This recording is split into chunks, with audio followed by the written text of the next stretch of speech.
ఆంధ్రప్రదేశ్ ఎన్నికలలో ఏదో మోసం జరిగింది అని మొదటి నుంచి చెప్తున్న వాళ్ళల్లో ఒక ఆంధ్రప్రదేశ్ అనే కాదు, పార్లమెంట్ ఎన్నికల్లో కూడా అలానే జరిగింది అని చెప్తున్న వాళ్ళలో పరకాల ప్రభాకర్ గారు ముఖ్యులు, ప్రథముడు అని కూడా చెప్పవచ్చు.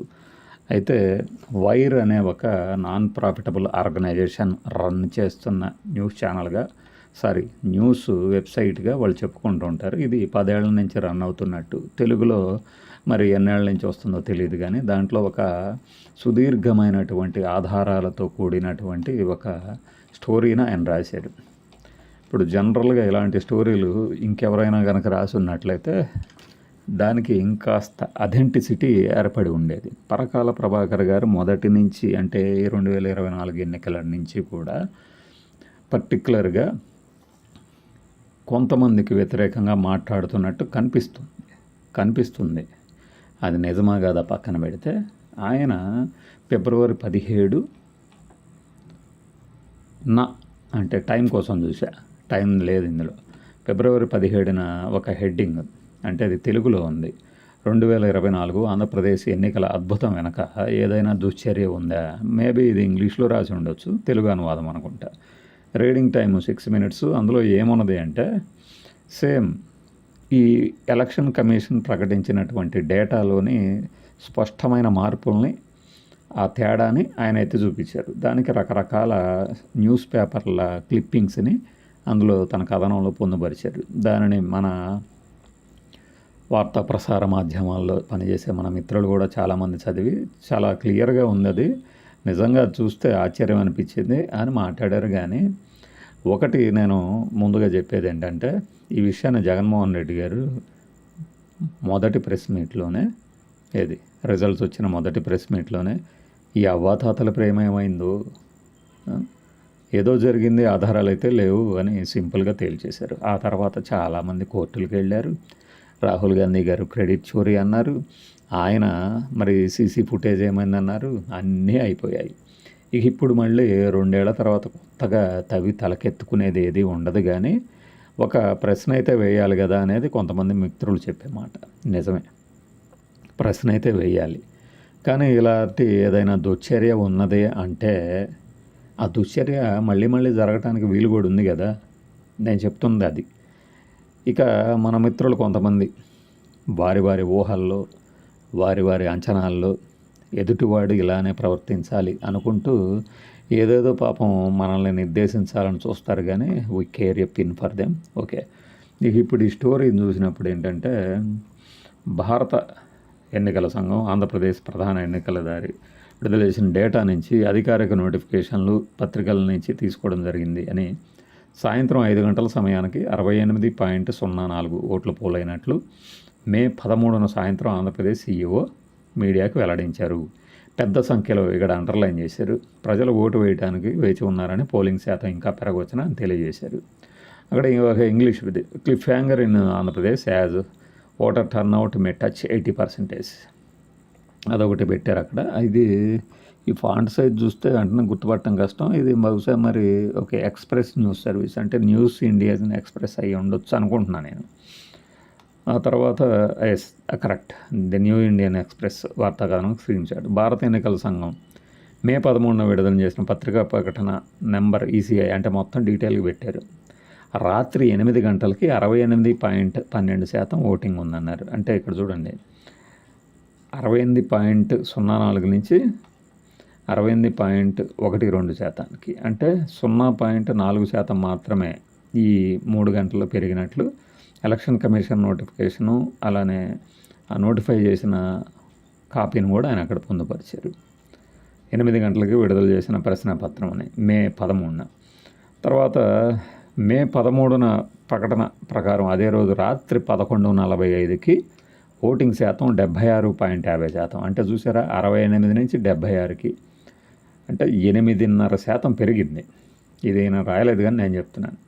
అయితే మే 17వ తేదీన విడుదల చేసిన పత్రికా ప్రకటన నెంబర్ సో అండ్ సో ద్వారా ఆంధ్రప్రదేశ్ పోలింగ్ శాతం 80.66%కి సవరించారు. అంటే 68.08 నుంచి 80.66కి పూర్తయినట్టుగా అనుకోవాలి. అప్పుడు ఎంత 2 కనీసం 12 0.8 కాబట్టి ఇది 66 కాబట్టి 54, 58 వేద్దాం. అది 12.08% పెరిగినట్టు అనుకోవాలి ఇక్కడ ఉన్న దాన్ని బట్టి. ఆంధ్రప్రదేశ్ సిఈఓ ఈ సంఖ్యని 81.86% పెంచారట. అయితే ఈసీఐ గణాల నివేదిక ఈ సంఖ్యని 81.79% కూడా పేర్కొందట. అంటే 81% ఇంకా పెరిగింది. ఈ రెండు సంఖ్యల్లో కూడా ఈవీఎం ఓట్లు, పోస్టల్ బ్యాలెట్లు రెండు ఉన్నాయట. అంటే దీనికి చాలా కసరత్తు చేయాలి, డేటాను సేకరించాలి, దాన్ని మళ్ళీ మనం ఇంటర్ప్రిట్ చేయాలన్నా కూడా. Page number, male turnout, female turnout, third gender turnout, overall turnout, ఇట్లా మొత్తం మీకు ఈ స్టోరీ అంతా చదివే వీలు ఉంటే చదువుతారు, లేదంటే ఇలా వినటం ఈజీ కాబట్టి మనం విజువల్స్ జోలికి, ఎడిటింగ్ జోలికి పోకుండా కేవలం వాయిసే పెట్టడం జరుగుతుంది. ఇదంతా పరకాల ప్రభాకర్ గారిని మళ్ళీ మొత్తం ఏకధాటిగా మనం వీడియోలో చెప్పినట్లు ఏ స్క్రిప్ట్ లేకుండా చెప్పాలన్నా కష్టమే. ఈ సంఖ్యల్ని నిశ్చితంగా పరిశీలిస్తే సేమ్ మనం ఇప్పుడు చెప్పింది ఆంధ్రప్రదేశ్ అద్భుతం వెనకున్న దుర్మార్గం స్పష్టంగా వెల్లడవుతుందని పరకాల ప్రభాకర్ గారు రాశారు. సిఈఓ ప్రకారం సేమ్ ఇందాక మనం చెప్పింది సాయంత్రం 5 గంటలకి 68.04 పోలింగ్ వస్తే గంటకి 6.8%. ఇక్కడ లెక్కల్లోకి వెళ్ళారు ఆయన. అంటే ఉదయం ఎన్ని గంటలకు బిగిన్ అయిందో చూసి మొత్తం యావరేజ్ వేస్తే 6.8. ఆ తర్వాత 10 గంటల పాటు, ఇది నిజంగా దారుణం, 5 నుంచి 11 దాకా ఎవరు ఎక్కడ ప్రతి చోట జరగల. కానీ పోలింగ్ రాత్రి 8 గంటలకి ఇందాక మనం చెప్పినట్టు 68.12% పెరిగిందని, రాత్రి 8 గంటల వరకు అంటే 3 గంటల్లో 0.0 అయింది. సేమ్ మనకు లెక్కలు బాగొచ్చు. అయితే పోలింగ్ రోజైన అదే రోజు రాత్రి 11:45కి మాత్రం పోలింగ్ శాతం 76.50%కి ఎగబాకింది. సేమ్ అంతే. మరి 8 నుంచి చివరి 3 గంటల 45 గంటల్లో అంటే ఇక్కడ యావరేజ్ అని తీసుకొస్తున్నారు ఆయన. అంటే సాయంత్రం 5 గంటల నుంచి రాత్రి 11:45 మధ్య 8.38% చూసారా, పర్సంటేజ్ అనమాట. అంతేగాక 3500 పోలింగ్ బూతుల్లో ఇంకా పోలింగ్ జరుగుతుందని ప్రకటించిందంట. అంటే ఎక్కడ బిగినాయి, ఏ రోజు దాకా వెళ్ళింది అనేది చెప్తున్నారు ఇక్కడ.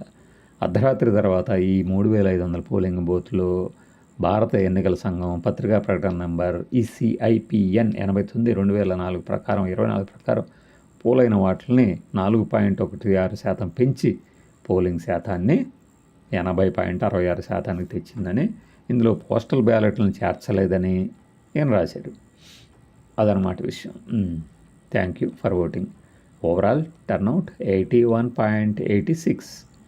టోటల్ టర్నౌట్ 3,38,38,349 ఓట్లు పడ్డాయి బూతులలో, ఈవీఎంలలో అనేది నెంబర్ చూపించారు. ఈ శాతాన్ని వాస్తవ సంఖ్యల్లో కనుక మారిస్తే 3,500 బూతుల్లో అర్ధరాత్రి తర్వాత జరిగిన పోలింగ్లో ఆశ్చర్యకరంగా 17,19,482 ఓట్లు పోలైనాయి. అంటే చూడండి, ఇక్కడ నాకు తెలిసి ఏం చేశాడంటేనా, అంటే నేను ఇంకా పూర్తిగా చదవాలా, మీకు వినిపిస్తూనే చదువుతున్నా. ఒక్కొక్క బూత్లో యావరేజ్న ఎంత ఉంటాయి, ఆ బూతుల్లో ఎన్ని ఉన్నాయి, ఇన్ని లక్షల ఓట్లు పడతాయా అనేది ఈయన ప్రశ్న అయి ఉండదు. అంటే దీని అర్థం ఆయన రాసిందే, అర్ధరాత్రి తర్వాత ఒక్కొక్క బూత్లో సగటున 491 కంటే కొంచెం ఎక్కువ ఓట్లు పోలయ్యాయి. అంటే దీని అర్థం ప్రతి బూత్లో 491 ఓట్లు. ఇక్కడ ఏం చేస్తారంటే, ఓకే, కొన్ని బూతుల్లో ఈ సంఖ్య 491 కన్నా తక్కువ ఉంటే ఇతర బూత్లో ఎక్కువ ఉండొచ్చు యావరేజ్న. రాష్ట్ర వ్యాప్తంగా మొత్తంగా 46,389 బూతులలో, పోలింగ్ బూతుల్లో పోలింగ్ రోజు ఉదయం 7 గంటల నుంచి సాయంత్రం 5 గంటల వరకు గంటకి 60.7 ఓట్లు చూశారు. ఇక్కడ గంటకి 60.7 ఓట్లు. కానీ మరి 491 ఓట్లు అంటే యావరేజ్ తీస్తే ప్రతి ఓటరు లోక్సభ, అసెంబ్లీకి వేయాలి కాబట్టి ఇది చాలా వేగవంతమైన ఓటింగ్ అని చెప్పవచ్చు. ఏది మామూలుగా మిగిలిన చోట్ల ఉదయం 7 నుంచి సాయంత్రం 5 దాకా జరిగినాయి. మనందరికీ గుర్తుండే ఉంటుంది కదా, ఆ రోజున మనము ఏ టైంకి వెళ్తే ఫుల్ బిజీగా ఉన్నారు, ఏ టైంకి వెళ్తే ఖాళీగా ఉన్నారు, ఏ టైం చూసుకొని మనం వెళ్ళి ఓటు వేసి వచ్చేసామని. ఈ 3,500 బూతుల్లో చాలామంది ఓటర్లు రాత్రి 11:45 తర్వాత కూడా ఓటు వేయవలసి ఉన్నందున ఈ బూతుల్లో ఉదయం 7 గంటల నుంచి ఇక్కడ ఎటకారం వేశారు. రాత్రి 11:45 మధ్య పోలింగ్ అసాధారణ రీతిలో నెమ్మదిగా జరిగి ఉండాలి. అంతే కదా, మరి పోలింగ్ బూతుల్లో ఉన్న ఓటర్లను మించి జరగరు కదా. మరి రాత్రి వచ్చేసారంటే దాని అర్థం ఉదయం వేసి ఉంటారు కదా, లాజిక్. అంటే గంటకి 24 గంటలే ఎక్కువ పోలై ఉండకూడదు.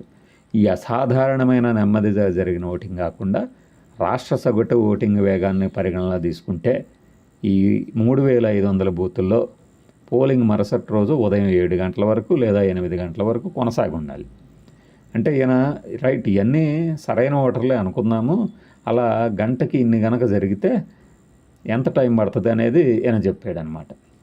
491 కన్నా ఎక్కువ ఓట్లు పోలైన పెద్ద సంఖ్యలో బూతులు మరుసటి రోజు ఉదయం 10 గంటల వరకు లేదంటే 11 గంటల దాకా సాగుండాలి.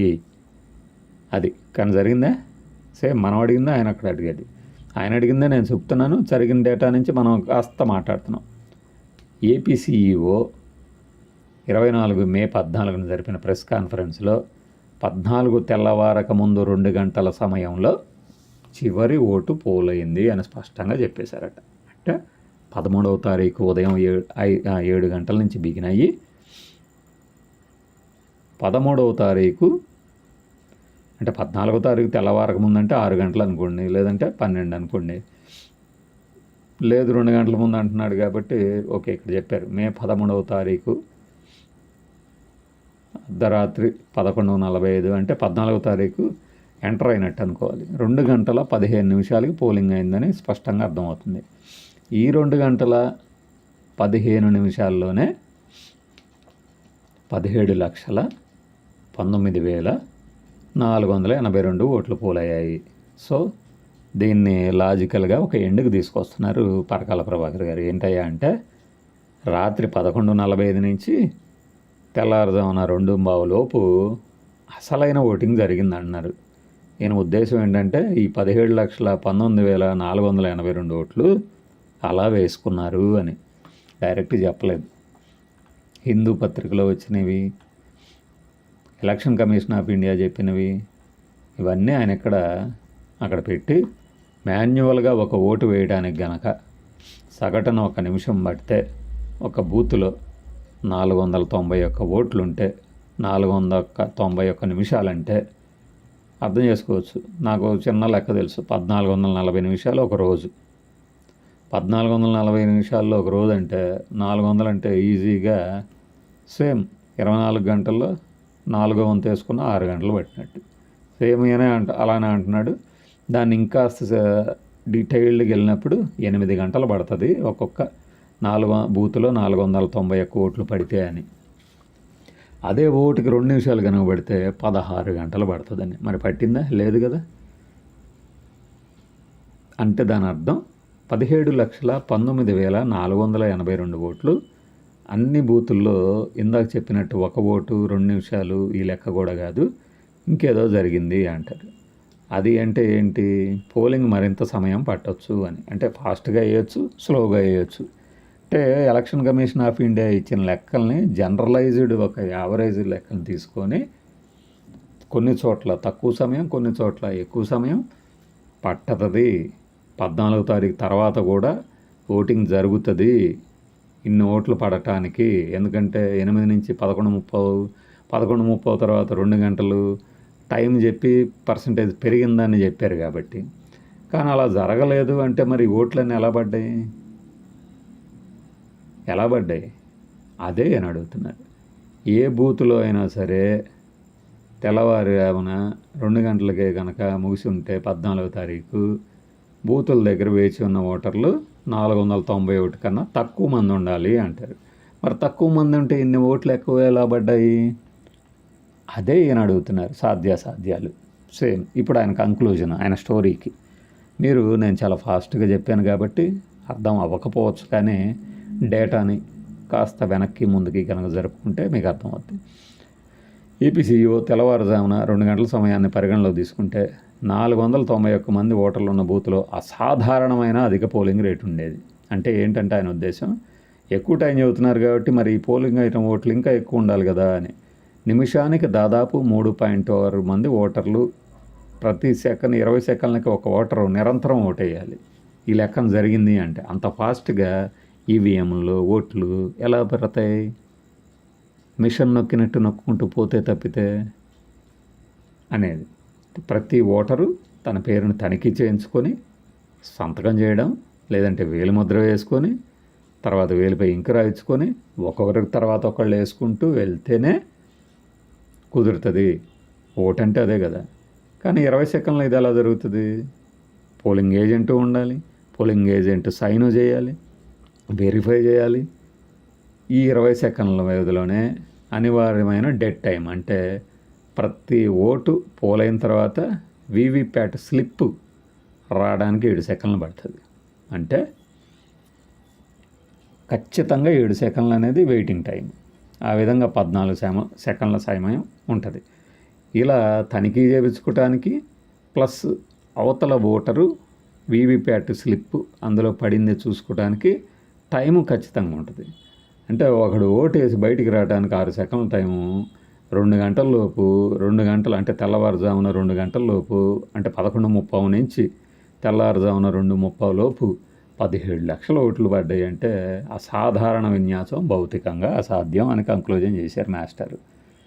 మరి వీళ్ళందరికీ ఓటు హక్కు ఉంటుంది. తర్వాత సిబ్బంది వేచి ఉన్న ఓటర్లకి టోకెన్లు ఇవ్వాలి.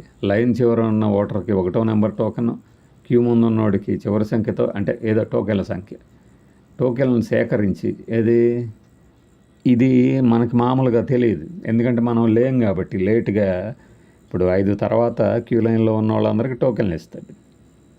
ఇది మనం అందులో ఉంటే మనకు ఆ విషయం తెలిసేది, టోకెన్ మనకి ఇచ్చింది నెంబర్. ఆ తర్వాత టోకెన్ ఎలా తీసుకున్నారు ఇవన్నీ తెలియాలంటే మనం అక్కడ లేం కాబట్టి మనకు తెలియదు. ఈయన ఏం చెప్తున్నాడంటే, అంటే ఓటింగ్ చేస్తున్నప్పుడు ఇలాంటి సమయాల్లో ఈసీ ఏం చెప్తుంది అనేది, videography of critical events and in policing stations మార్గదర్శకాల్లో ఓటింగ్ కంపార్ట్మెంట్ స్థానము, పోలింగ్ ఏజెంట్ల ఉనికి వంటి ఇతర విషయాలతో పాటు పోలింగ్ షెడ్యూల్ చేసిన గంట ముగిసే సమయానికి బయట వేచి ఉన్న ఓటర్లు, క్యూలో ఉన్న చివరి ఓటరు వీడియో రూపొందించాలి. అయిపోయింది, ఫినిష్. ఆ వీడియోలు ఏడున్నాయి, ఎప్పుడో డిలీట్ చేయమని చెప్పేశారంట కదా. వేచి ఉన్న ఓటర్ల ముఖాలను స్పష్టంగా గుర్తించే విధంగా మొత్తం క్యూని వీడియోగ్రఫీ చేయాలి. భవిష్యత్తులో ధృవీకరణ కోసం ఈ రికార్డులను భద్రపరచాలి. ఇంకెక్కడి మాస్టరు ఇవన్నీ చెప్పేసి అంటే మే 13 సాయంత్రం 5 గంటల నుంచి రాత్రి 8 గంటల మధ్య 3 గంటల్లో పోలింగ్ పెరుగుదల 0.08%. చూసారా? ఆంధ్రప్రదేశ్లో జరిగిన ఈ అద్భుతం అనేది అర్థం చేసుకోవాలంటే ఈ టైం గురించి తెలిస్తే చాలంట. రాత్రి 8 నుంచి 11:30, అలానే 11:30 నుంచి తర్వాత రోజు 2:30 దాకా 8.38% పెరిగింది. ఈ అసాధారణ పెరుగుదల అనేది అక్కడితో ఆగిపోలేదట పరకాల ప్రభాకర్ వాయిస్లో. మే 17వ తారీఖున పోలింగ్ జరిగిన 4 రోజుల తర్వాత ఓటింగ్ శాతాన్ని మరొక 4.6% పెంచిందంట. మరి 14న కౌంటింగ్ ఈవీఎంలు సరిగ్గా చేయలేదేమో, 17వ తారీఖున చేసి ఒక కొత్త సంఖ్య రిలీజ్ చేశారు. చూసారా ఎంత అద్భుతమైన డేటాను? 68.4, 81.86 మొత్తంగా అలా వస్తే లేదు మొత్తం దీన్ని మనం 81.79% మార్చాము అని. మనం ఇప్పుడు దాకా ఆయాసపడుతూ చెప్పినటువంటి డీటెయిల్స్లో జిస్ట్ అంతా ఇక్కడ ఇచ్చేశారు. మే 13 సాయంత్రం 68.4%, మే 13 సాయంత్రం 8 గంటలకి 68.12%, మే 13 రాత్రి 11:45కి 76.5%, మే 17 14 కూడా కాదు, 15 కూడా కాదు, 16 కూడా కాదు, 17న పోలింగ్ ఓటైన శాతం మొత్తం 81.86% కాకపోతే పోస్టల్ బ్యాలెట్లు 1.2% కూడా ఉన్నాయట. పోస్టల్ బ్యాలెట్లు ముందే వస్తాయంటారు, మరి ఎందుకు 17వ తారీఖు లెక్క పెట్టారు? ఆ తర్వాత మళ్ళీ మే 17వ తారీఖు ఏపీగా ఈ సీఈఓ కాకుండా ECI election commission of India ప్రకారం 80.66%కి కుదించడం అయినది. ఇక పోస్టల్ బ్యాలెట్లు ఇవి కూడా ఏపీ సీఈఓ అంకెలు ఇంకా చాలా తేడా ఉన్నాయట.